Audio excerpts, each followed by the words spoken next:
Election commission तो कह रहा है सुप्रीम कर दी है और अपने इख्तियारात से सुप्रीम कोर्ट ने तजावुज कर दिया है।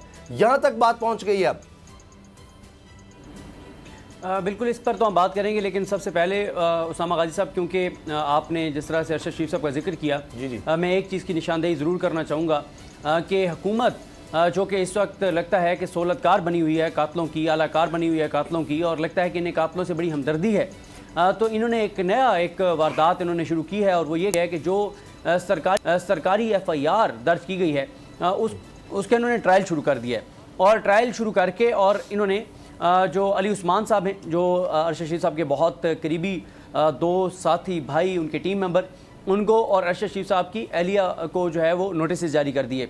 तो ये मैं बता रहा हूँ आज अपने नाजरीन को कि क्योंकि इस हुकूमत के 3 माह रह गए हैं, 3 सवा 3 माह रह गए हैं, तो अब कोशिश ये है कि इन 3 सवा 3 माह के अंदर अंदर ये जो जाली ट्रायल है, ये जो एक कवर स्टोरी है, इसको मुकम्मल किया जाए, इस ट्रायल को मुकम्मल करके, और वो 2 लोग जो पाकिस्तान में हैं ही नहीं उनको कन्विक्ट कर दिया जाए कि जनाब वो कातिल थे। और देखें जी, माशाल्लाह नून लीग ने अपने दौर में अरशद शरीफ के कातिलों को पकड़ तो नहीं लिया, यानी उन तक पहुंच गई। तो ये एक ज़रूर एक चीज़ है जो मैं अपने नाज़रीन के सामने रखना चाहता हूँ, सबके सामने रखना चाहता हूँ कि ये एक नई इन्होंने चीज़ शुरू की है कि अरशद शरीफ साहब के केस को नून लीग का दौर इक़्तिदार ख़त्म होने से पहले बंद करने की जो मनसूबाबंदी है उस काम पर आगाज़ शुरू कर दिया गया है, उसके ऊपर काम शुरू कर दिया गया है। और कोशिश यह है कि ये जो एक अच्छे बच्चे जो बैठे हुए हैं, जो चाबी वाले खिलौने बैठे हुए हैं, इनके होते होते अरशद शरीफ के कत्ल और उनकी शहादत बेदर्दी के साथ जो उनको शहीद किया गया, उस चैप्टर को क्लोज़ कर दिया जाए। तो मैं ये ज़रूर बताना चाहता हूँ इस हुकूमत को,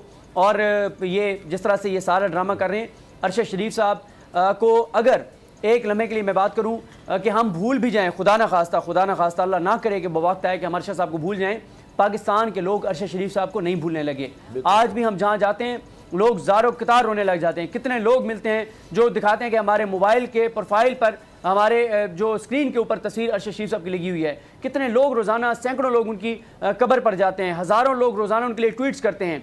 लाखों लोगों ने आज भी अपनी जो प्रोफाइल पिक्चर है जो अपनी ट्विटर के ऊपर वो अरशद शरीफ साहब की लगाई हुई है। तो इसलिए मैं इस हुकूमत को ये बता देना चाहता हूँ कि अव्वल तो हम कभी नहीं भूलेंगे, इंशाल्लाह ना भूलने देंगे किसी को, ना कातलों को। हम कंप्रोमाइज्ड हो भी जाएं तो पाकिस्तान के अवाम इससे पीछे नहीं हटेंगे।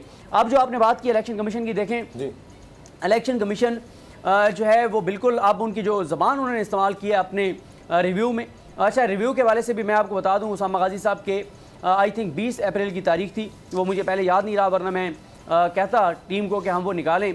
19 या 20 अप्रैल को मैंने एक खबर दी सुप्रीम कोर्ट ऑफ पाकिस्तान में, उस वक्त जब ये उस दिन की बात है जिस दिन 4 बजे दोबारा समाअत होना थी। उस दिन मैंने ये खबर दी कि इलेक्शन कमीशन ने रिव्यू, जो 4 अप्रैल का फैसला है, उस पर रिव्यू जो है वो करने का फैसला किया है। सुप्रीम कोर्ट से रजू किया जाएगा, सुप्रीम कोर्ट में जो है वो सुप्रीम कोर्ट को कहा जाएगा कि आप अपना 4 अप्रैल का फैसला वापस लें, जिसमें आपने 14 मई को इलेक्शन करने के अहकाम दिए हैं।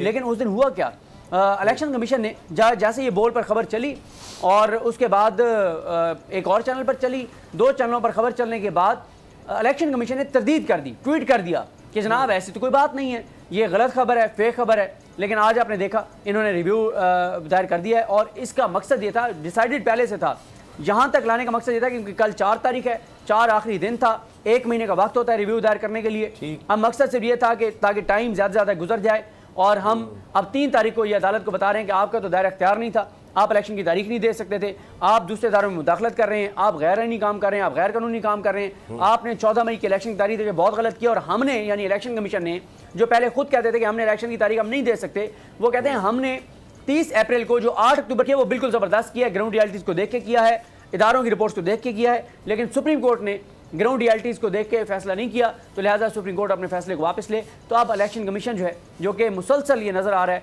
कि वह हुकूमत के एक आलाकार है, सहूलतकार है, और हुकूमत के सामने एक चाबी वाले खिलौने की तरह काम कर रहा है। तो अब एक बार फिर इस चाबी वाले खिलौने ने हुकूमत के पर्पज़ को सर्व करने के लिए ये रिव्यू जो है वो दायर किया है। अगर आपको ये वीडियो पसंद आई है तो हमारा चैनल सब्सक्राइब करें और बेल के बटन पर क्लिक करें। हवाए नफ्स की है हुक्मरानी, लुटेरा कर रहा है पासबानी। बोल न्यूज के मार्केटिंग हेड आकाश राम ताहा लापता, तफ्तीशी इदारे जवाब देने से कासिर, अहले खाना परेशान, बेटे की जुदाई में माँ गम से निढाल। जो बच्चों हिंदू पर आए थे जो कुरान पाकिस्तानी मूंखे महिरबानी करे पंहिंजो आकाश वापस कयो। अमेरिकी सेनेट में कांग्रेसमैन की आकाश राम के अगवा के खिलाफ पुरजोर मुजम्मत। And I, of course, have been concerned about some of the terrible disappearances, some of the abuses of human rights in Pakistan. United nation ने भी आकाश राम की बाजियाबी के लिए मौसर इकदामात उठाने का इंदिया दे दिया। मुश्किल की इस घड़ी में आलमी मीडिया समेत इंडियन मीडिया भी चीख चीख कर आकाश राम की बाजियाबी के लिए आवाज उठा रहा है। आलमी सहाफती तंजीम और इंसानी हुकूक की आलमी तंजीमों की भी आकाश राम के अगवा की मुजम्मत। उफ क्या जुल्म है, बोल इंसाफ का मुंतजिर। सब्सक्राइब करें और बेल दबाएं ताकि कोई खबर रह न जाए।